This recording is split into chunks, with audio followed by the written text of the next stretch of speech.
Hello and welcome back to the channel this week. This is the weekly vlog, and this week we had a lot of fun. We went to Barnes & Noble for the start of the Barnes & Noble sale. We spent some time with Universal Monsters on Roku TV.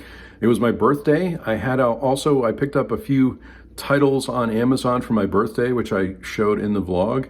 So we had a lot of fun this week. Let me know what you think of the vlog in the comments.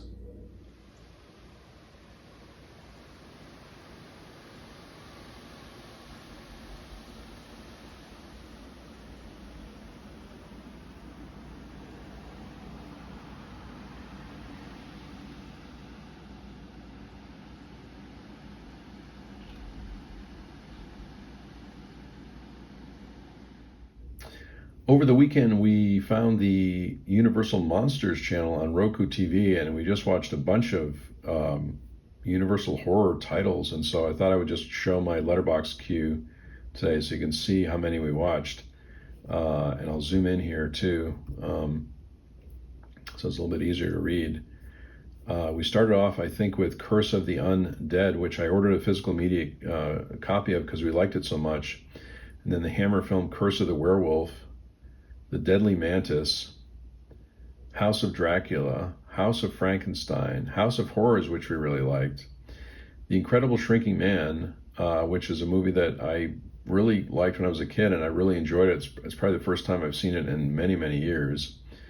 The Invisible Man Returns, Captain Clegg, or I think it's called something else in the US, but Captain Clegg is good. So we watched quite a few of these. I guess we've been watching more of these than usual, especially in the summertime. We don't usually start watching kind of cozy horror films until later in the summer, but we were really surprised how much we love this channel. So if you have Roku TV, it's great. They have movies playing all the time, and the commercials are not very loud, which is a good thing, and they don't really you can watch a lot of the movie without seeing a commercial. So anyway, highly recommend it. And we had a lot of fun watching these over the weekend.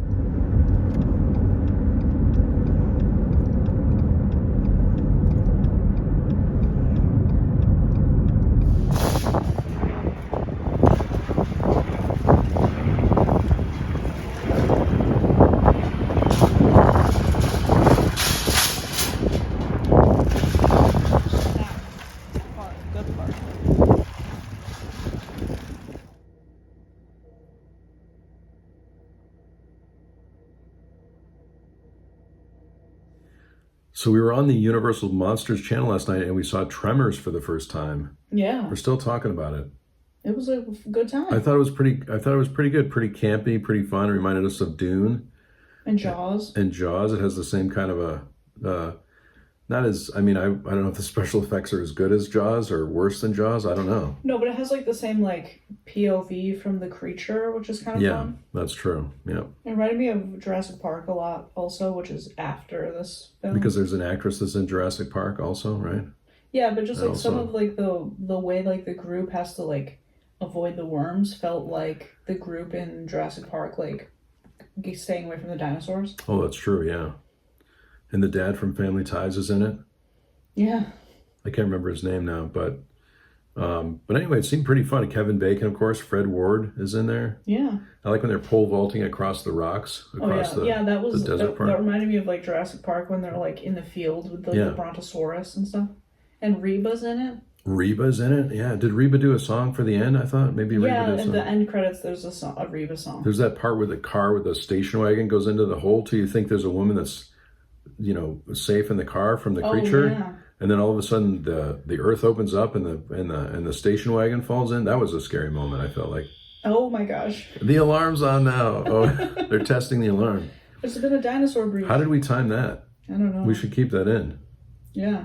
Yeah, it's still It's still rolling. Here. We're still rolling here. Yeah. I guess they're testing the fire alarm here. It was a short test. Unless there's a tremor. Unless that was a tremor. Oh no. Because they had that, she's got that machine where like she was testing. Was it a seismograph or something? Yeah. Or like test for earthquakes.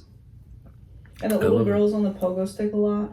I love the way, I love the way the film, was shot too. It's, again, very, very campy. So we really enjoyed Tremors. We thought it was a lot of fun. And we've been just watching the Universal Monsters channel nonstop. I think I probably added more films to my letterbox this month than we in previous months. We watched so many movies on there just because we have it on all the time. And there's really not that many commercials, which is pretty surprising, I thought, or at least the commercials are low enough that it doesn't really bother us. You know how like when commercials come on and it's they're very loud, yeah. So I'm gonna have to get Tremors now in 4K. Oh my! There's a Tremors 4K, which I don't, because we don't have Tremors either, and it's not streaming anywhere, as you were saying, other than Roku Live TV. Yeah. So I'm gonna have to get that one. I wonder if they're gonna test the alarm again. Was that the only test? That was it. That was building, I think, yeah. I guess we can end the video now. I guess so. I ordered some movies over the weekend, and it's really funny when you order from Amazon. If you order on Saturday, it seems like it takes a little bit longer. I have Amazon Prime, so normally I would have 2-day shipping, or sometimes it would get here in a day, but it took 4 days. So if you're ordering from Amazon, let me know what your experience is. But I feel like if I order on Saturday now, it doesn't really ship until Monday anyway. But anyway, I picked up a few movies, and it's gotten really quiet here too. There were a lot of storms last week, but this week it's really quiet, and I thought I would show these. Usually I'll show these, I will show these again in a haul video, but if you're watching the vlog, you'll have early access to seeing what I picked up because I'll include them in the vlog. And so this is the first one. We've been watching a lot of Universal Monsters on the Roku TV channel. It's a live channel on Roku TV if you have that. And we're really loving it. I've been watching so many movies. We just put it on at night or even in the afternoon sometimes. And this is one of the ones that my wife and I saw for the first time this year, Curse of the Undead, which was really good. This kind of vampire western, which we really liked. So I thought I'd pick up a copy of it. It was pretty inexpensive on Amazon. And this is a Kino Lorber release with a special feature. It's got an audio commentary by film historian Tom Weaver, but I really like this one. I talked about this one, I think, last week, Remembering Gene Wilder, which is on Netflix. And I really liked it. So, and I know I'm going to be watching this over and over again. So I thought I'd pick up a copy of it. It was discounted also on Amazon. And so, and it has some extra features too. It's got all these extra interviews with Mel Brooks, Harry Connick Jr., Burton Gilliam, Carol Kane, Ben Mankiewicz, Peter Ostrom, Karen Wilder, and Alan Zweibel. So I thought, good to pick that up. I love it when these documentaries have extra features and you can watch longer interviews. So this is really cool, and I'm glad I added this one to the collection. Also, I was talking about Mike Nichols and how hard it is to get this movie, Heartburn, and I found it on this Meryl Streep collection. And so this has Defending Your Life, which I already have, but I didn't have Bridges of Madison County or The Hours, which I've seen before. I've seen both those films before, but I thought I really would like to have Heartburn, and so it's nice to get these others also. A Patch of Blue is a Warner Archive release that I didn't have. I love Sidney Poitier and Shelley Winters, and I'm reading the David Sedaris diaries, the first volume of the diaries, and he mentioned this movie, watching this movie, and I thought, well, I don't have this, and I'd like to pick up more Sidney Poitier films, and so I picked this one up, but I haven't seen it yet. It looks really good. It's got an extra feature, I think a feature-length commentary by director Guy Green, who directed the movie. So I'm interested to watch this one. Haven't seen it yet, and I'm glad I added this. And finally, I'm a big fan of Dan Fogelberg, and this was I was reading online, this is really the only live DVD or physical media of one of his performances. I was watching a little bit of it last night. I really like it, but I used to listen to Dan Fogelberg a lot when I was younger and still do. So this has a whole track listing of everything on the back. It's got, I think it has some bonus features on it too, if I'm not mistaken, but so really enjoying this also. But if you know of another Dan Fogelberg DVD or Blu-ray that's out there, let me know in the comments. But this is the only one I could find after doing a little bit of research online. So, and that's what I picked up. And again, I'll be sharing this in a haul video too. So if you like to watch those, they will also be in a haul video. We're rewatching Seinfeld, and we saw this thing online about there's something up close to where Jerry's window is up here, and we can't really tell what it is, but people were speculating what it was, this thing hanging outside of a window. And I don't think that's Jerry's window, right? these are Jerry's windows, right? Like the center two windows I thought were Jerry's windows, right? Yeah. But then up here, along with the plants and everything, there's this thing hanging outside the window. So I don't know what it is. I can't really tell. What do you think it is? I think it's just an accident. You think so? I think it's just someone else's decor outside the window. Someone else's decor that they just left there for these outside shots in Seinfeld? I think that they just were told, like, go on the street and do some B-roll. This is the building we picked to be Jerry's, and that just happens to be the shot. I know. I just feel like we've seen this shot before, but this is the first time we're on season 5, right? Yeah. And this is the first time that I've seen something hang up in the window there. But anyway, just another random fact to keep us busy, right? That's right.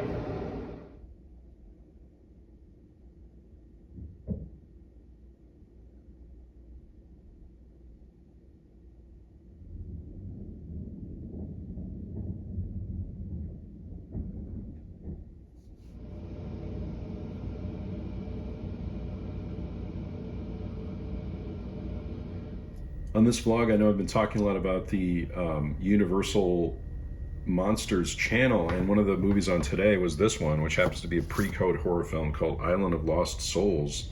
And considering that the Criterion sale's coming up, I think tomorrow, that's what I read online, the 28th of June, I thought this is a really great one. I love the cover art on this one. And this I'll just read a little bit of the back. A twisted treasure from Hollywood's pre-code horror heyday, Island of Lost Souls is a cautionary tale of science run amok, adapted from H.G. Wells' novels The Island of Dr. Moreau. And of course, there was another movie called The Island of Dr. Moreau and other movies related to this. But this has lots of extra features on it.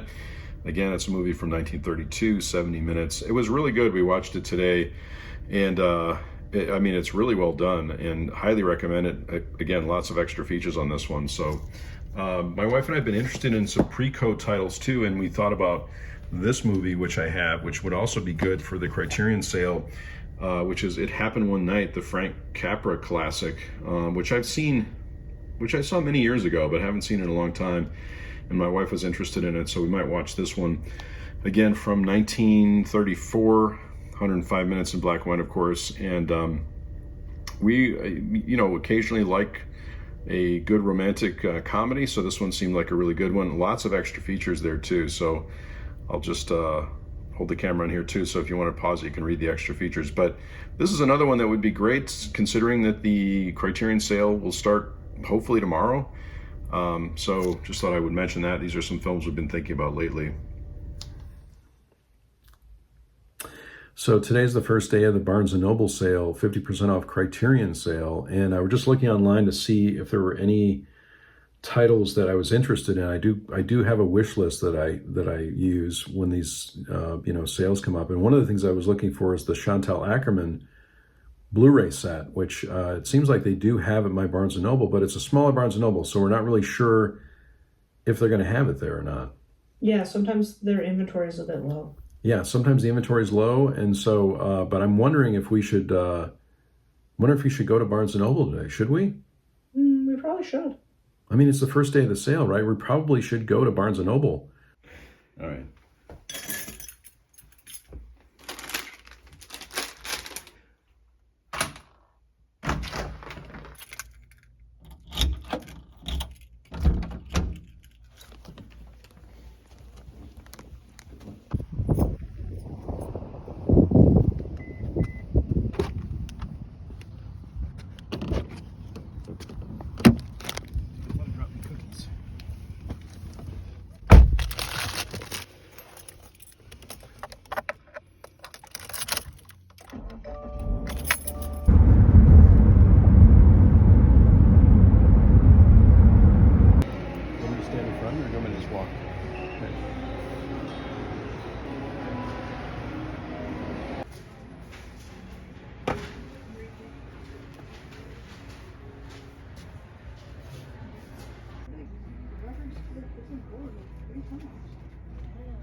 So we had a lot of fun going to Barnes & Noble today. I wanted to mention a little bit about my experience. There were no Criterions out at my Barnes & Noble, and when I talked to the people that were at the front desk, they mentioned that they did have a box of Criterions in the back, and I was specifically looking for the Chantal Akerman set, so I mentioned that, and someone actually went to the back room and brought back a whole box of Criterions that I went through. There weren't as many, and they mentioned that they were going to send the Criterions to another store, a larger store, and maybe not even carry Criterions anymore, but there were 2 copies of the Chantal Akerman Masterpieces set from 1968 to 1978. I'm so happy that I picked up this particular set. I'm a big fan of Chantal Akerman. You can see all the films that are on this particular set. I wanted to mention I have a few of these films on DVD, which I'm probably still going to keep, but I'm so happy that News from Home and some of the other films are here represented. So I'll probably talk a little bit more about this one in a haul video, or maybe a separate video to talk about my Criterion picks or my Criterion sale purchases. The other one is and there were 2 copies of the Chantal Akerman set, and also 2 copies of the Eric Romer Tales of the Four Seasons set, which was also on my list. And I thought, I really need to pick these up because, again, they're going to be sent back to another store. There were only 2 copies. So really excited with what I picked up on the first day of the Criterion sale. Let me know in the comments also if you're planning to participate in the sale and what you picked up, if anything, so far. Thanks so much for watching this video today. If you liked the video, click on like. And if this is your first video on the channel, please consider subscribing. I sincerely hope that everyone is safe and well, and I'll talk to you soon.